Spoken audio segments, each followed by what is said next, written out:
I lost 45 pounds and here are the 5 exact things that I stopped doing to make it happen. And I can guarantee you doing at least one of these things and it's probably causing you to gain weight instead of losing. Make sure you stay to the end because the last one's going to surprise you because it's a game changer for my transformation journey. And if you'd like to see the transformation I made from losing the 45 pounds, click here and you can check that video out. Let's get right into it. The first thing that I stopped doing was I stopped having breakfast, believe it or not. Yes, you're going to hear a lot of people speak about breakfast being the most important meal of the day. But for me personally, I'm not hungry in the morning. So I'm not going to try and force myself to eat in the morning if I'm just not hungry. Because I'm just going to end up wasting calories. And then eventually, I'm probably going to end up exceeding my calorie deficit because I'm eating when I'm not really hungry and just wasting calories. So what I was using was a strategy called intermittent fasting instead of forcing myself to eat in the morning. I would typically break my fast at 12 or 2 p.m. Then I'd stop eating at 8 or 10 p.m. depending on when I would start eating.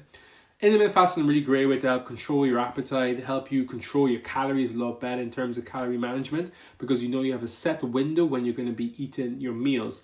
Obviously, where a lot of people go wrong with intermittent fasting is they become so regimented with it and they don't allow themselves the leniency to move the eating window around. So depending on what's going on in your lifestyle, guys, feel free to manipulate the window. If you got to break your fast at 11 o'clock, then finish eating a little bit earlier, that is fine. Just allow it to accommodate your lifestyle to make it sustainable. The next thing I did was I stopped completely cutting out sugar from my diet. Instead of banning sugar, I actually allowed myself to have it every single day, believe it or not.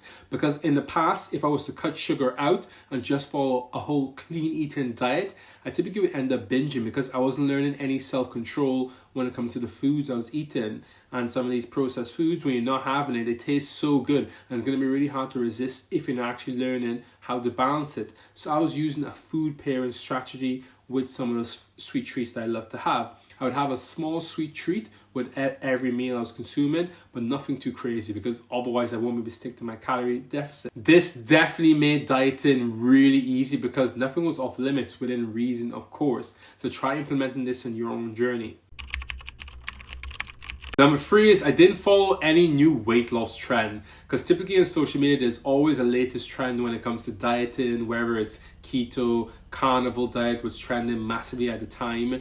I didn't allow any of these new shiny objects to get the better of me when I knew what I was doing was going to work because I tried it before in the past and I knew if I stuck to it, it would allow success. So if there's something you've done in the past and it clearly works, don't go and try something else that you know probably isn't sustainable to your lifestyle just because you see the latest celebrity or the latest influencer following it. But if what you're currently doing isn't sustainable, it does mean you need to go and find something that's actually going to be sustainable long term.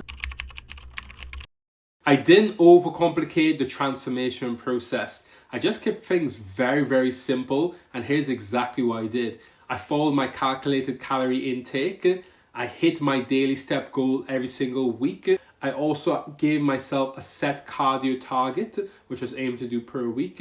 And I was aiming to do at least 3 workouts per week. That is it. Those were the key things I was focusing on doing. And each week I look at the data and determine, do I need to change something? If I didn't need to change something because I was losing the way I wanted to lose, I would not make any changes. It's simple as that. At the start of the video, I said that the last point is probably going to be one of the most important points of this video.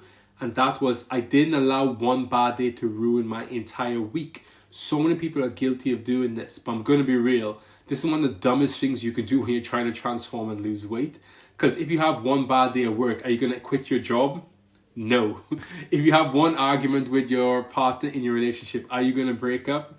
No. So why would you crash out on your diet after one bad day? Like really think about that. You got to learn how to reset your mind so you can move forward. And this is something that allowed me to not allow, if I slipped up my calorie deficit and slightly overate my calculated calories, it was okay. The following day I either reset it or ate slightly less, but most of the time for me personally, I would just hit the reset button because this way then I'm not feeling guilty just because I messed up on my diet because we're humans, we're not robots, we are going to mess up. And it's actually okay because it's not that big of a deal because you are going to get to your goal if you're staying consistent and you're more consistent than inconsistent. Hopefully you found this video really useful. If you do, make sure you hit that subscribe button. Comment down below which steps been the most useful for you. And I'll catch you guys in the next video. Check out one of these videos here.